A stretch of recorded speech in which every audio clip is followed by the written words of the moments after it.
Hi, I'm Sharon Allan, the Chief Strategy Officer at the Smart Electric Power Alliance. I'm excited to be here today with Scott Ungerer, who's one of the founding founders and managing directors at EnerTech Capital. Today's session will be on innovation, since technologies and solutions are an important part of getting to one's carbon goals. In light of the new administration and their focus on decarbonization, today's topic is very much a timely one. So thank you, Scott, for joining me today. You've been a leader in this industry for over 25 years, bringing a number of different technologies to market.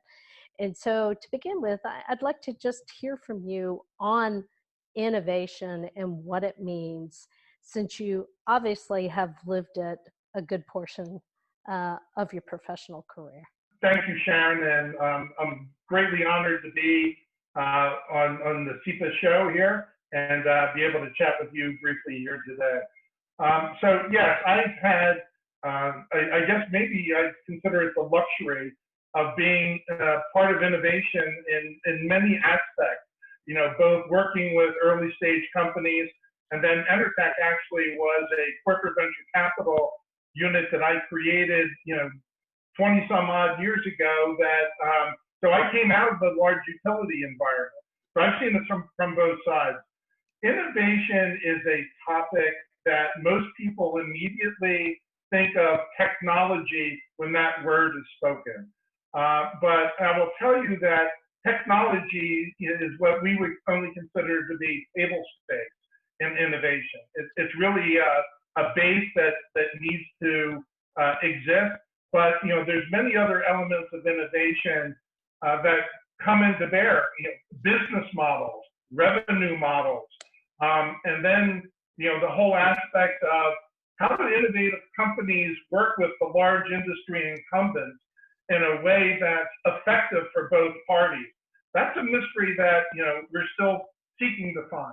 Scott, how has the pandemic affected things? Oh, the pandemic has, had both positive and negative impacts.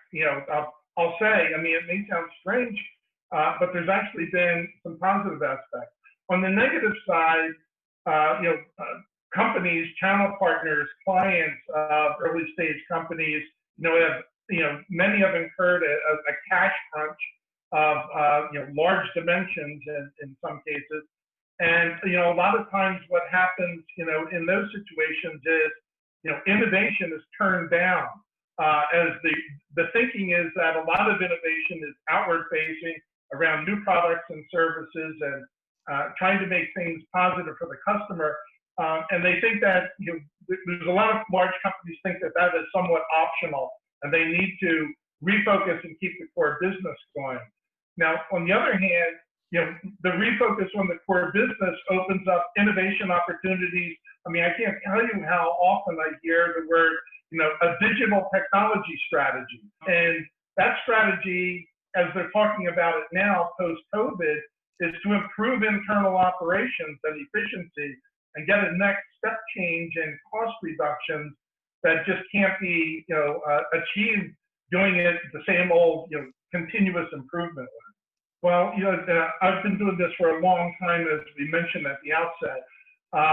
I've never seen a greater, I'd say, positive mindset and willingness for the incumbents to come to a point of view that, they can't do it alone anymore. And, they've actually, I'd say, evolved even a couple of steps further as, maybe they can't even do it with their existing vendors.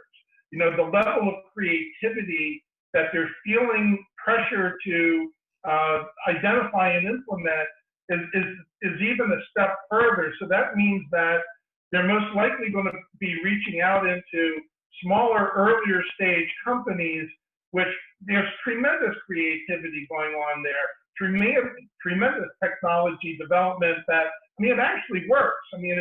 It's not like speculative.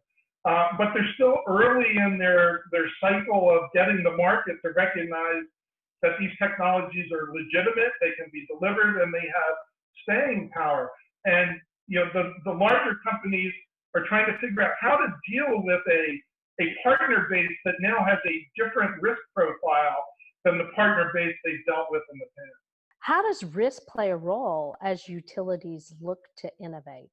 Everybody lives in a world with some level of risk, but the utility industry in particular, since I think that's a large part of our audience today, has very justifiably and prudently, created an organization and a way of conducting business to reduce risk to the largest possible degree.